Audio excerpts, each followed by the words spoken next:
안녕하십니까. 이번 시간에는 제4장 수준 측량을 하겠습니다. 자, 정의가 먼저 나오는데 제가 아마 첫 시간에서도 아마 제가 말씀을 드린 것 같습니다. 보통 우리가 그 정의에 대해서는 그렇게 많이 나오질 않습니다. 지금 제가 얘기하는 거는 각 단원의 정의를 얘기하는 거죠. 물론 중간중간에 정의는 나올 수가 있지만 수준 측량의 정의가 뭐냐 이런 거 나올 수가 없겠죠. 그러니까 수준 측량의 정의는 우리 책에 보면 쭉 나와 있지만 그냥 높이를 측정하는 거라고 보면 되겠습니다. 그죠? 높이를 여러 점들 또는 두 점 또는 여러 점들 간에 서로 이 고저차를 구하는 측량을 우리는 수준 측량이라고 합니다. 그래서 이런 수준 측량 같은 경우는 여러 가지로 지도 제작이라든지 설계라든지 시공에 대한 자료를 제공하는 중요한 측량이라고 할 수가 있습니다. 자, 그 다음에 두 번째로 수준 측량의 용어가 나와 있습니다. 자, 용어에는 수평면, 수평선, 지평면, 지평선 가끔 시험 문제에 한 번씩 나옵니다. 이걸 한 번씩 여러분들 보시고요. 지오이드는 우리가 1장에서 지오이드에 대해서 했었습니다. 평균의 수면으로 전 지구를 덮었다고 생각할 때 가상적인 공면을 지오이드라고 하고 7번의 수준 원점은 기준면으로부터 정확한 높이를 측정하여 기준이 되는 점이다 해가지고 얼마입니까? 26.687m가 되겠죠. 그래서 이 26.687m를 기준으로 해서 주요 국도라든지 주요 지점의 1등 수준점은 4km, 2등은 2km마다 설치가 되어 있습니다. 62페이지를 보게 되면 특별 기준면이 있죠. 특별 기준면 같은 경우는 이제 섬에다 설치하는 기준점이 되겠죠.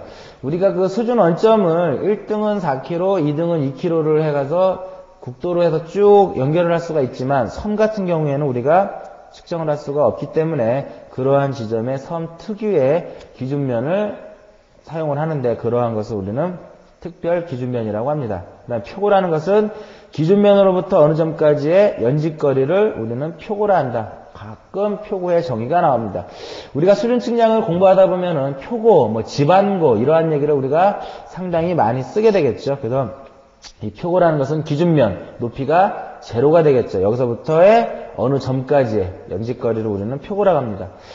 그 다음에 제2번에 보면은 수준 측량의 분류가 나옵니다. 자, 이 수준 측량의 분류는 거리 측량의 분류하고 마찬가지로 직접 수준 측량과 간접 수준 측량 이러한 식으로 분류가 됩니다. 자, 직접 수준 측량이라는 것은 우리가 여러분들이 학교에서 주로 많이 사용했던 레벨과 표청만을 가지고 직접적으로 우리가 고저차를 측정하는 측량을 우리는 직접 수준 측량이라고 합니다. 그 다음에 두 번째로 간접 수준 측량이라는 것은 삼각 수준 측량, 삼각법에 의해서 계산에 의해서 우리가 그 두 점 간의 고저차를 측정하는 게 바로 삼각 수준 측량이죠. 그래서 우리가 이 삼각 수준 측량 같은 경우는 계산 문제로서도 시험에 나옵니다. 그리고 좀 이따 나오고요. 시거 수준 측량, 이거는 우리가 시거 측량이라고 할 수가 있겠죠. 다른 말로 스타디아 측량이라고도 합니다. 그래서 우리가 7장 정도에 보면은 스타디아 측량이 있는데 스타디아 측량 같은 경우는 협장과 연직각을 알므로써 수평거리 D와 고저차를 측정할 수 있는 방법이 바로 스타디아 측량이 되겠습니다. 그 다음에 기압 수준 측량, 공중 사진 측량 이러한 것들은 전부 다 간접 수준 측량이 되겠죠. 그 다음에 4번에 보면은 교호 수준 측량입니다. 자, 이 교호 수준 측량이 시험에 상당히 많이 나오죠. 자, 이 교호 수준 측량 같은 경우는 일단 정의가 나오고 목적이 나옵니다. 자, 먼저 정의를 보게 되면 하천, 계곡의 레벨을 중앙에 세울 수 없을 때 양쪽 점에서 측정하여 평균값을 직접 구하는 방법으로서 두 점 간의 고저차를 측정하는 방법이 교호 수준 측량입니다. 주 목적은 기포관축과 시준선이 나란하지 않기 때문에 생기는 오차를 소구하는 겁니다. 이러한 오차를 바로 우리는 시준축 오차라고 합니다. 그 다음에 구차, 기차를 소구할 수가 있겠죠. 그래서 63페이지를 보게 되면 교호 수준 측량에 대한 간단한 그림이 있습니다. 자, 먼저 이 교호 수준 측량 같은 경우는 우리가 어떻게 하냐면은 요 점이 우리가 A점이라고 하고 요 점을 우리가 B점이라고 했을 때 표척을 여기다 이렇게 세우고 표척을 요와 같이 세웠을 때 보통 우리가 수준 측량을 할 때는 기본은 이 표척과 표척의 정중앙에 레벨을 세우라고 했는데 요렇게 계곡이라든지 하천이라든지 이러한 경우에 레벨을 세울 수 없기 때문에 A라는 점에서 L만큼 떨어진 지점에다 뭐를 세우냐면은 레벨을 세웁니다. 역시 B에서 L만큼 떨어진 지점에다가 뭐를 세우냐면 이렇게 레벨을 세웁니다. 레벨을 세우는데 요 길이하고 요 길이는 어떻습니까? 같습니다. 그러면 우리가 일반적으로 레벨 자체의 시즌초고차라는 것은 시험에 무지 많이 나옵니다. 기포관축과 시즌선이 평행하지 않기 때문에 생긴 오차가 되겠죠. 시즌초고차가 없다라고 하면 이렇게 볼 수가 있겠고 또 역시 이렇게 볼 수가 있습니다. 그런데 만약에 시즌초고차가 발생하였다라 그러면은 이러한 식으로 보게 되겠고 여기서 역시 이렇게 보겠죠. 여기를 우리가 A1이라고 하고 여기를 A2라고 하고 요 점을 우리가 B1이라고 하고 여기를 B2라고 하면은 자, 요거를 우리 여기를 L1, 여기를 요 점을 L2, 요 높이를 우리가 L1, 요 높이를 우리가 L2라고 하면 요 A점과 요 B점에 뭐가 되는 겁니까? 요 고저차 H를 측정하는 게 바로 우리가 교호수준 신양입니다. 그러면 여기서 보게 되면은 요만큼 요게 소거가 되고 나중에 우리가 식을 만들다 보면은 적용을 하다 보면 요 L1 소거되고 L2가 소거가 됩니다. 결과적으로 최종적으로 나오는 식은 H 이꼬로 2분의 A1-B1에다가 플러스 A2-B2라는 이러한 식이 나오는데 이거는 식이 아니에요. 자, A1에서 B1을 빼면 요 높이 나오지 않습니까? 요 높이. 마찬가지로 A2에서 B2를 빼게 되면 또 요 높이가 나옵니다. 맞죠? 결과적으로 이 두 개를 다 더해서 어떻게 되는 겁니까? 평균을 하는 겁니다. 요렇게 우리가 구함으로써 뭐를 소거할 수 있다? 구차, 기차, 시즌초고차를 소거할 수가 있는 겁니다. 그래서 가장 중요한 것은 시즌초고차가 되겠죠. 기포관측과 시즌선이 나란하지 않기 때문에 생기는 오차입니다. 그래서 교호수준신양에서는 교호수준신양의 정의가 시험에 나오고요. 그 다음에 교호수준신양을 하는 목적이 뭐냐. 그 다음에 H를 구하는 문제. 이렇게 해서 우리가 요약을 할 수가 있습니다. 그러면 우리가 요 A점이 높은지 B점이 높은지는 뭐를 보면 알 수가 있습니까?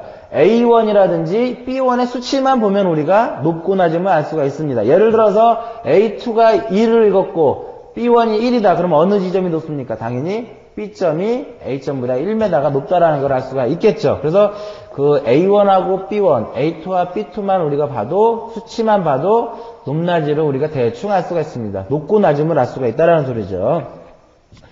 자, 그래서 방법에 따른 분류에서는 가장 중요한 것은 그래도 교호수준 신양이 되겠죠. 그 다음에 두 번째로 목적에 의한 분류에는 고저수준 측량, 그 다음에 선수준 측량, 면수준 측량이 있는데 여기서는 여러분들은 종단수준 측량, 그러니까 선수준 측량의 종단수준 측량과 횡단수준 측량에 대해서만 알아두시면 되겠죠. 자, 종단수준 측량이라는 것은 도로, 철도, 하천 등에서 일정한 선에 따라 측점의 높이와 거리를 측정하여 종단면도를 작성하기 위한 측량이다. 그래서 우리가 종단면도의 옆에 기재사항을 보게 되면 측점, 추가거리, 지방고, 계획고, 절토, 성토, 구배 이러한 것들이 바로 우리가 종단 측량에 기재되는 사항입니다. 종단면도에. 횡단 측량 같은 경우는 반드시 종단 측량이 하고 나서 그 노선 측량을 예를 들어 보면은 각 측점의 직각 방향으로, 그러니까 다시 말하면 진행 방향의 직각 방향으로 우리가 거리와 표고차를 측정을 해서 최종적으로 우리가 횡단면도를 작성을 합니다. 결과적으로 우리가 횡단면도를 작성한다는 소리는 우리가 뭐를 구할 수 있냐면은 뭐 절토량이라든지 성토량이라든지 뭐 우리가 그 번면 같은 경우에 뭐 때를 붙인다든지 번면 보호공을 한다든지 등등 우리가 그 시공에 필요한 수량을 산출할 때 주로 많이 이용되는 게 바로 횡단면도입니다. 그래서 횡단면도의 기재사항은 측점, 절토면적, 성토면적, 구배, 용지, 폭입니다. 자, 종단 측량이라는 것은 간단하게 제가 설명을 해드리면 우리 책에 보면 종단 측량에 대해서 말로만 나와 있지만 종단 측량은 어떻게 하냐면 우리가 예를 들어서 도로를 한다라고 하면은 도로에 보면은 우리가 중심 말뚝이 다 박혀 있습니다. 중심 말뚝이 다 박혀 있는데 레벨을 가지고 여기에다 뭐를 측정하는 겁니까? 높이를 측정하는 겁니다. 어디서부터의 기준면에서부터 표고를 다 측정을 하는 거죠. 그러면 이제 요 1번, 2번, 3번, 4번, 5번에 대한 각각의 높이를 다 측정을 합니다. 그러면 보통 우리가 도로에서는 요 간격이 몇 메다? 20m씩입니다. 20m. 종단면도는 이렇게 그릴 수가 있겠죠. 1, 2, 3, 4, 5 해서 1, 2, 3, 4, 5 해서 이게 20m씩 되겠고 1의 높이가 10m, 이건 11, 12, 13, 14라고 했을 때, 측량을 해서 나왔을 때, 그럼 우리는 여기가 11이고 쭉 하면은 보통은 이러한 식으로 우리가 할 수가 있겠죠. 요게 바로 뭡니까? 현 집안의 높이를 우리가 표시할 수가 있는 건데, 우리가 그 도로를 개설하다 보면은 이 지방구대로 하는 게 아니라 뭐를 설치합니까? 계획선을 우리가 설치를 합니다. 계획고를 우리가 만들어 놓죠. 그래서 계획고보다 높은 경우, 이러한 높은 경우에는 뭐를 해줘야 됩니까? 절토를 해야 되겠고, 계획고보다 낮은 지점에다는 뭐를 해줘야 됩니까? 성토를 해야 되겠죠. 자, 우리가 보통 그 도로 현장에서는 종단면도라는 건 없습니다. 정확히 말하면 종단면도라는 것보다는 그냥 종평면도라고 얘기를 합니다. 자, 종평면도라는 것은 도면 자체가 이렇게 크게 이렇게 있으면은 먼저 어디서부터 어디까지 구간별로 대한 지형도가 나오면서 여기에 이렇게 선이 이렇게 노선에 이렇게 나오고 밑에 보면 이러한 식으로 표가 나옵니다. 그리고 표가 이렇게 분할이 쭉 되죠. 분할이 쭉 되면서 여기에다는 뭐를 기입을 합니까? 측점을 기입을 하고, 그 다음에 우리 책에 나와 있으니까 제가 그냥 말로만 할게요. 측점, 그 다음에 지반고, 계획고, 성토고, 절토고, 구배, 이러한 것들을 표시합니다. 그럼 우리가 요 지점에 대한 거는 당연히 요 라인에 거의져 있고, 요 지점에 대한 거는 요 라인에 다 적혀 있습니다. 그래서 우리가 요거를 보면서 뭐를 하냐면은 시공을 하겠죠. 토공이라든지 그 포장공, 선택층 보조기층이라든지 아스콘까지 다 해서 요 종단면도 요거를 보고 우리가 합니다. 이걸 우리가 평면도라고 합니다. 왜? 종단, 이건 평면이니까. 이거 그림은 안 그려져 있습니다. 그냥 수치로서만 표시가 되어 있고, 횡단 측량은 이러한 점들이 있으면 이러한 진행 방향이 무슨 방향? 직각 방향으로 측량을 하는데 뭐와 거리와 높이를 측정을 합니다. 그러면 어느 남바 예를 들어서 원에 이 점을 보면 이 점의 직각으로 만약에 예를 들어서 집안이 이렇게 형성이 되어 있다라고 하면은 이렇게 형성이 되어 있다고 하면은 횡단 측량은 반드시 우리가 그 기본은 지형이 변하는 점에다가 표척을 세워서 우리가 측정을 합니다. 그럼 이렇게 우리가 측량을 할 수가 있겠죠. 그래서 6개까지 뭐를 거리와 그 다음에 고저차를 측정을 합니다. 그래서 횡단면도 같은 경우는 우리가 그 야장은 예를 들어 10이고 1이다 그러면은 우측으로 10m 가고 높이는 마이너스 1이다 그러면 여기서부터 마이너스 1m 떨어졌다는 소리입니다. 이러한 식으로 해가지고 우리가 횡단 측량을 하고 최종적으로 이제 여기가 넘버1의 지방구가 10인데 계획구가 예를 들어서 14입니다. 그러면 3m만큼 뭐를 해줘야 됩니까? 성토를 해야 되겠죠. 어느 도로폭이 있을 것이고 요와 같이 이제 성토를 해주면은 이러한 단면에 뭐를 구할 수 있습니까? 면적을 구할 수가 있겠죠. 우리가 시험에서는 나중에도 면체적으로도 나오지만 이러한 단면을 구하는 문제는 없습니다. 보통 우리는 요런 단면 아니면 이러한 단면의 면적을 구하는 것들이 있겠죠. 자, 일단은 여기 종단 측량에서 중요한 것은 기재사항, 그 다음에 횡단 측량에서 역시 기재사항인데 분모가 의미하는 건 뭡니까? 분모가 의미하는 건 거리고 그 분자가 의미하는 것은 고저차가 되겠습니다. 알아두시고요. 그 다음 레벨의 구조에서는 쭉 보시면은 레벨의 구조에서 가장 중요한 것은 기포관의 감도를 구하는 겁니다. 감도. 자, 기포관의 감도를 구하는 문제가 가장 시험 문제에 많이 나오고 여러분들이 가장 잘 알아야 되는 것들이죠. 자, 만약에 기계를 딱 세웠을 때, 기계를 우리가 수평으로 세웠을 때 표측을 본다라고 하면은 당연히 이렇게 보겠죠. 그러나 우리가 기포가 변이했다 그러면은 여기가 우리 L1이라고 하고 기포가 변했다라고 하면은 이만큼 생기겠죠.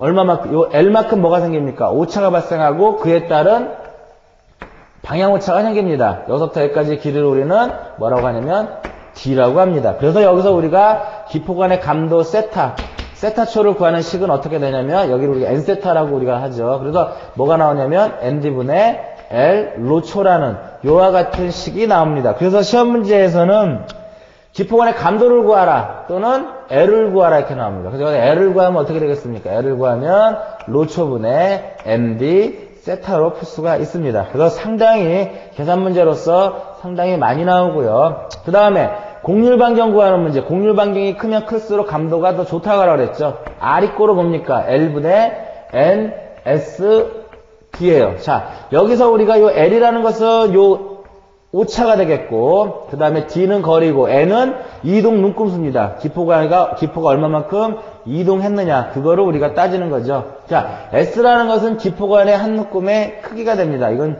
한 눈금의 크기는 2mm가 되겠죠. 자, 그러면 여기서 요 L 대신 요 수치를, 요 값을 넣을 수가 있겠죠. 그래서 요 값을 넣으면은 R이꼬로 최종적으로 어떠한 식이 나오냐면은 세타분의 S 로초라는 식이 나옵니다. 결과적으로 문제에서 세타만 딱 주어지고 R을 구하라 이렇게 나올 수가 있겠죠. S는 어차피 2mm가 되기 때문에 요와 같이 해서 여러분들이 문제를 풀어주면 되겠습니다. 그래서 이 레벨에서는 요 구조에서 가장 중요한 것은 기포관의 감도와 곡률 반경 R을 구하는 문제입니다. 그 다음에 65페이지를 보게 되면 기포관의 구비 조건이 나와 있죠. 기포관의 구비 조건도 곡률 반경이 모든 점에서 균일해야 되겠고, 그 다음에 민감해야 되겠고, 뭐 표면 장력과 점성력이 적어야 되겠고, 곡률 반경이 커야 되겠고. 참고로 그 64페이지에 보면 기포관의 감도에 대한 정의가 나와 있습니다. 기포관의 한 눈금이 움직이는 데 대한 중심각을 말하며 중심각이 작을수록 감도는 좋다. 상당히 중요합니다. 이 내용도. 정준잔치는 뭐 3개짜리가 있고 4개짜리가 있는데 뭐 크게 중요하지는 않습니다. 이 자체는. 레벨의 조정, 시험 문제에 상당히 많이 나옵니다. 자, 레벨에서 아까 가장 중요한 건 뭐냐면 교후 수준 시장에서 나왔듯이 기포관축과 시준선의 평행입니다. 이게 평행하지 않으면 당연히 오차가 발생하겠죠. 그러한 오차를 우리는 시준축 오차라고 합니다. 그래서 가장 엄밀해야 될 것은 1번에 보면 기포관축과 시준선이 나란해야 되는데 2번에 나란하지 않았기 때문에 생긴 오차가 시준축 오차입니다. 이러한 시준축 오차를 소구하는 방법은 전시와 후시의 거리를 같게 취함으로써 소구가 됩니다. 그건 좀 이따 한번 그때 설명을 해드리고요. 그 다음에 기포관을 조정하는 이유는 기포관축을 연직축에 직각으로 할 것. 이게 바로 기포관을 조정하는 이유입니다. 자, 그래서 67페이지를 보게 되면은 먼저 67페이지에 그 쭉 밑에 보게 되면은 전시와 후시의 거리를 갖게 하는 이유가 있습니다. 전시와 후시의 거리를 갖게 하는 이유는 가장 큰 목적은 기계오차 소거죠. 기계오차 소거라는 것은 전시와 그 시준축 오차와 시준축 오차와 뭡니까? 시준축 오차와 기포관 시준선과 기포관에 평행하지 않기 때문에 생긴 오차가 바로 시준축 오차가 되겠죠. 만약에 이러한 오차가 발생하였다라 그러면 표척과 표척의 정중앙에다가 레벨을 세우는 겁니다. 그럼 이렇게 봤을 때 요 길이나 요 길이나 같죠. 그럼 여기를 우리가 S1이라고 하고 여기를 S2라고 하면 만약에 기계 자체가 정확히 우리가 오차가 발생하지 않았다라고 하면은 요렇게 우리가 볼 수가 있습니다. 요거를 우리가 A1이라고 하고 여기를 우리가 A2라고 하면 B1이라고 할까요? B1이라고 하면 오차가 발생하지 않았다라 그러면 요 A점하고 요 B점의 지방고는 고저차는 A1에서 B1을 빼주면 되지만 만약에 시준축의 오차가 발생하였다라 그러면 요와 같이 오차가 발생하겠죠. 여기는 세타가 되겠고 여기는 세타가 됩니다. 자, 그러면 S1 길이가 여기도 S1이 되겠죠. 요 길이하고 요 길이가 똑같기 때문에 요 오차라든지 이 오차는 어떻습니까? 같단 말이에요. 결과적으로 어떻게 되겠습니까? 이게 소거가 됩니다. 결과적으로 기계 자체가 기포관축하고 시준선이 평행하지 않았다 하더라도 전후시 거리를 갖게 취하면은 우리는 그걸 다 소거할 수가 있는 겁니다. 그래서 상당히 시험에 많이 나옵니다. 그 다음에 그 수륜 측량의 용어, 방법에 보면은 수륜 측량에 사용되는 용어가 나옵니다. 자, 우리가 이제 수륜 측량에서는 여러분들이 좀 전에 기포관의 감도라든지 곡률 반경 R을 구하는 문제는 공식을 좀 외울 필요가 있지만은 자, 앞으로 우리가 수륜 측량에서 계산하는 문제가 나오면 전부 다 더하기, 빼기만 해주면 쉽게 문제를 풀 수가 있습니다. 자, 먼저 여러분들이 이 수륜 측량에 대해서 확실히 그 개념을 알기 위해서는 전시와 후시와 그 다음에 기계고와 지방고에 대한 정확한 개념을 여러분들은 머릿속에 있어야 되겠죠. 먼저 책에 나와 있으니까 한번 볼까요? 후시라는 것은 알고 있는 점에 세워서 표척을 읽은 값입니다. 그죠? 알고 있는 점에 표척을 세워 읽은 값. 전시라는 것은 구하고자 하는 점, 미지점이 되겠죠. 미지점에 표척을 세워 읽은 값입니다. 중간점은 그 점의 표고만 구하기 위하여 전시만 취한 점이고 이기점이라는 것은 기계를 옮기기 위한 점으로 전시와 후시를 동시에 취하는 점이고 기계고는 기준면에서부터 망원경 시준선까지의 높이고 지방고는 그 지점의 표고를 얘기합니다. 간단하게 그림을 그리게 되면 요게 이제 기지점입니다. 기지점이라는 건 뭡니까? 요 점에 뭐를 안다는 소리입니까? 높이를 안다는 소리예요. 그러면 레벨을 딱 세워서 알고 있는 점에 표적을 세워 읽은 값, 요 값을 우리는 뭐라 한다? 후시라고 합니다. 그 다음에 요건 이제 미지점이 되겠죠. 미지점에다 표적을 세워 읽은 값을 우리는 뭐라고 하냐면은 전시라고 합니다. 또 만약에 또 하나 더 본다. 미지점에다가 표적을 세워 읽은 값을 우리는 뭐라고 하냐면 요걸 전시라고 합니다. 근데 더 볼 수도 있지만은 너무 멀어서 오차가 발생할 것 같으니까 기계를 옮깁니다. 그러면 이 점은 옮기기 전까지는 미지점이었지만 기계를 옮김으로써 이 점의 이제 높이는 안단 말이에요. 왜? 이거를 읽었기 때문에. 결과적으로 이거는 다시 이제 기지점이 되는 겁니다. 그래서 기지점에다 세워 표적 읽값을 우리는 뭐라 한다? 이 점을 후시라 한다. 그래서 이 점은 전시와 후시를 동시에 취하는 점이라고 해서 전시이면서도 이건 뭐라고 하냐면 TP라고 하고 이 점은 요 점은 요 중간점 요 전시는 이 점에 뭐만 구하는 겁니까? 표고만 구하기 위해서 뭐만 취한다? 전시만 취한다 해서 이것을 우리는 중간점 IP점이라고 합니다. 그래서 여러분들이 가장 중요한 것은 중간점하고 이기점에 대한 개념, 후시와 전시에 대한 개념을 잘 알아두셔야 되겠고 기계고라는 건 뭐라 그랬어요? 기준면 자체가 여기 아닙니까? 기준면 높이가 얼마? 플러스 마이너스 제로가 되겠죠. 기준면에서부터 망원경 시준선까지의 높이가 되니까 요 높이가 되는 겁니다. 결과적으로 여기서부터 여기까지 높이가 뭐가 되는 겁니까? 요게 A점이라고 하면은 HA가 되겠고 요 높이가 바로 뭐가 되는 겁니까? BS가 되겠죠. 플러스 BS입니다. 다시 말하면 지방고에다 뭐를 더해주면 된다? 후시를 더해주면 우리는 기계고를 구할 수가 있는 겁니다. 그래서 참고해보면 기계고, 지방고, 계획고, 성토고, 절토고 이런 것들은 좀 나와 있는데 보시면은 여러분들이 쉽게 알 수가 있는 내용들이죠. 그 다음에 직접 수능 측량의 시준 거리.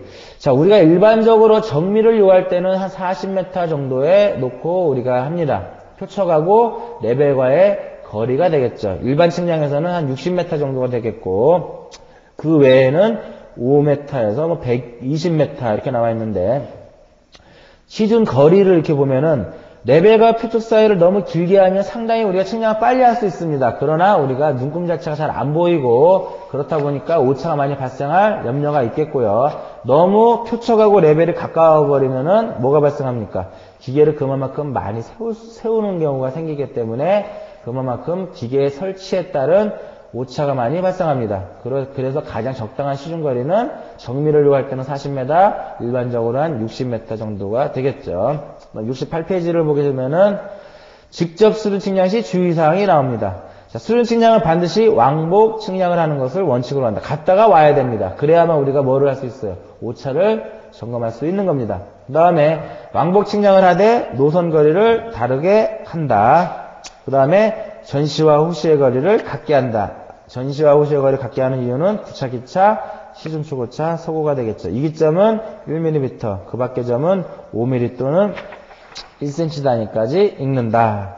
그 다음에 레벨을 세우는 횟수를 짝수로 한다. 이것도 상당히 중요합니다. 표적의 영문금 오차, 소고가 되겠죠. 그래서 레벨을 세우는 횟수를 짝수로 해서 소고하는 게 표적의 영문금 오차인데 요거는 표적을 2개를 사용했다라고 가정을 해야 되는 겁니다. 2개를. 옆에 보면 참고해보면 그림이 자세히 나와 있죠. 그래서 그거에 의해서 계산한 식이 델타 H식이 나옵니다. 결과적으로 소고가 되기 때문에 우리가 그 영문금 오차를 소고할 수가 있는 겁니다.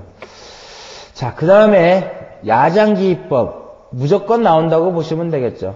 무조건. 자, 고차식이 있습니다. 먼저. 자, 야장기입법에는 뭐 어떤 것들이 있냐면은 기고식, 고차식이 있고 기고식이 있고 승강식이 있습니다. 승강식. 자, 기고식이라는 것은 그냥 두 점 간의 뭐만 구할 때 고저차를 구할 때 우리가 델타 H를 구할 때 두 점 간의 고저차를 구할 때 우리가 주로 사용하는 방법이 고차식 야장기입법이고 기고식은 어떨 때 많이 사용되냐면은 중간점이 많을 때 사용하는 게 바로 기고식이고 그러나 완전한 검산을 할 수 없다라는 단점이 있고, 승강식은 중간점이 많을 경우에는 좀 복잡합니다. 계산 자체가 복잡한 단점이 있지만 완전한 검산을 할 수 있어서 정밀 측량에 사용된다라고 우리 책에 보면 다 써 있습니다. 그죠? 그래서 여러분들 그림을 그림하고 고차식 야장기입법하고 기고식 야장기입법하고 승강식 야장기입법에 대한 예가 다 있습니다. 그러면 먼저 이제 우리 고차식 야장기입법을 쭉 그림을 보게 되면 그림을 보고 여러분들은 그 표를 만들어야 되겠죠. 그러면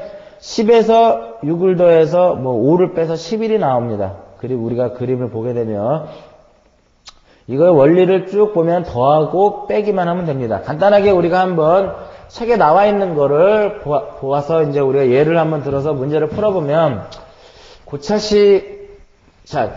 기고식을 한번 풀어보겠습니다. 기고식. 자, 기고식 야장기입법은 어떨 때 많이 사용되냐면 중간점이 많은 경우에 우리가 기고식 야장기입법을 사용을 합니다. 자, 우리 책에 보면 그림이 이렇게 그려져 있고, 그 다음에 이렇게, 그 다음에 이렇게 그려져 있습니다. 자, 일단 우리가 후시와 전시와 이기점과 TP점만 우리가 한다 보면은 이 점은 후시입니다. 이 점은 뭡니까?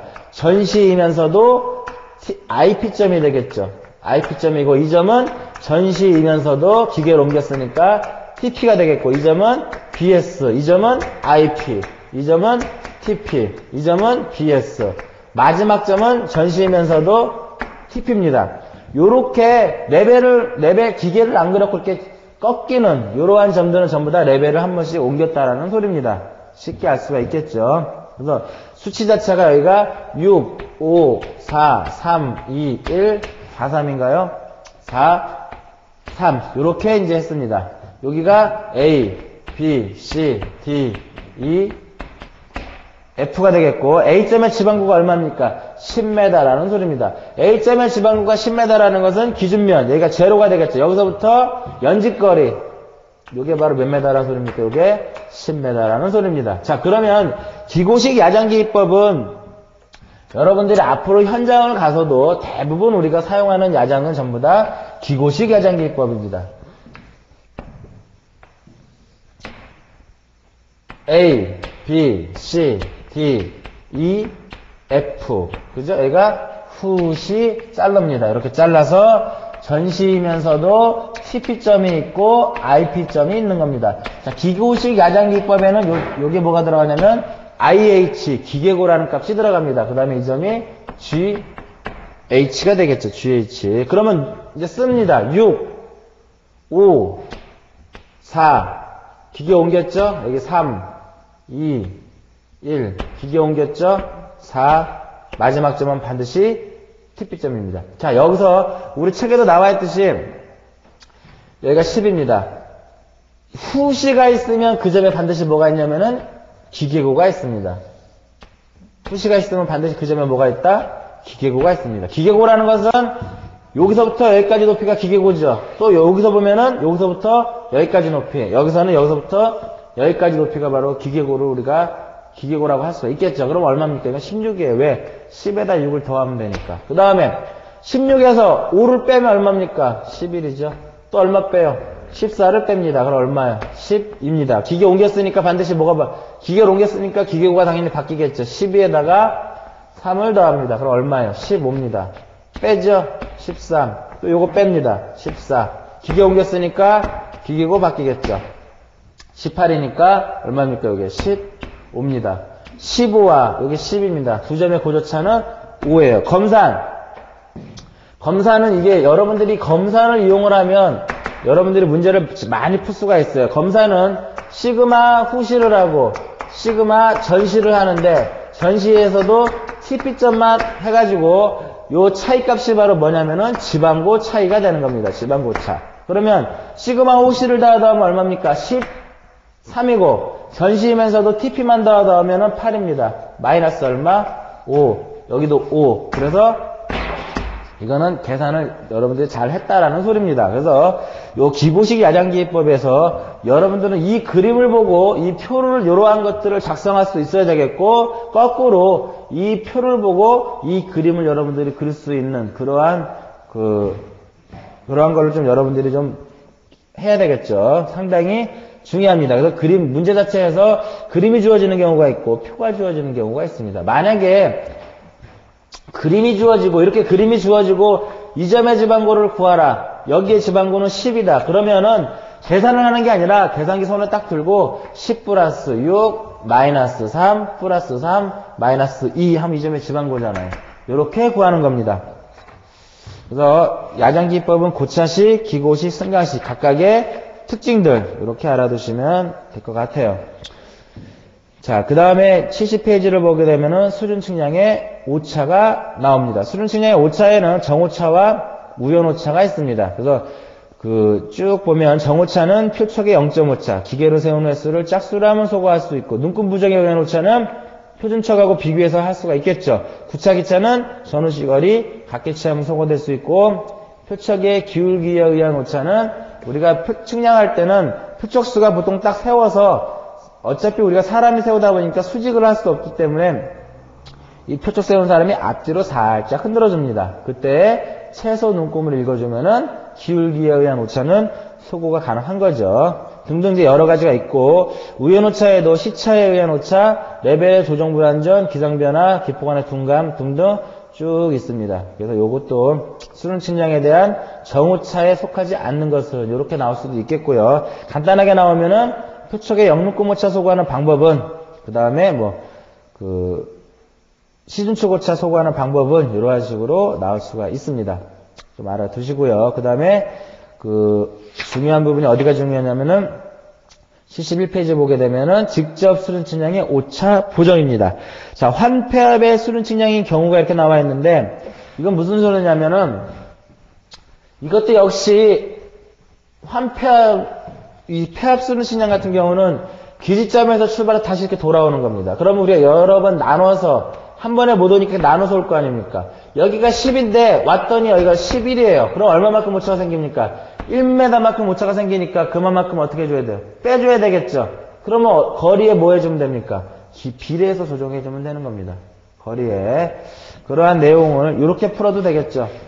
직각삼각형. 이런 식으로 나눠서 요것 때 요것은 2점이다. 그러면 요것 때 요거 해서 구할 수가 있겠죠. 1m 플러스 1이니까 마이너스 1m를 해줘야 되는 겁니다. 그래서 72페이지를 보게 되면 각 측점의 조정량 이꼬로 총 길이분의 조정할 측점까지의 거리 곱하기 폐압 오차는 우리가 저번 시간에 했던 평판 측량에서 폐압 오차 1을 구하는 식과 다를 게 없습니다. 마지막으로 두 점 간의 직접 수준 측량의 오차 조정은 우리가 제2장에서 한번 다뤘던 겁니다. 그래서 참고 부분을 보시면은 내용이 잘 나와 있죠. 그래서 상당히 시험 문제에 많이 나오는 것 중에 하나입니다. 경중률은 거리의 반비례해서 보정해줘서 최종적으로 우리가 최확치를 계산하는 문제가 시험에 상당히 많이 나오죠. 그 다음에 제곱근 오차, 확률 오차, 정밀도까지 나옵니다. 그래서 쉽게 나오는 거는 최확치만 구하는 문제, 어렵게 나온다라 그러면은 그림이 주어지고 평균 제곱근 오차라든지 그 다음에 확률 오차 이러한 것들을 푸는 문제들이 나오죠. 그래서 수능 측량에서 가장 중요한 것은 전후시거리 각기 취하는 겁니다. 그러한 것 쪽으로 여러분들이 이제 오늘 제가 수업을 한 거를 기준으로 해서 공부를 하시면 수능 측량에 대한 문제는 거의 다 마칠 수가 있을 것 같습니다. 그래서 이거로 수능 측량을 마치고 다음 시간에 뵙겠습니다.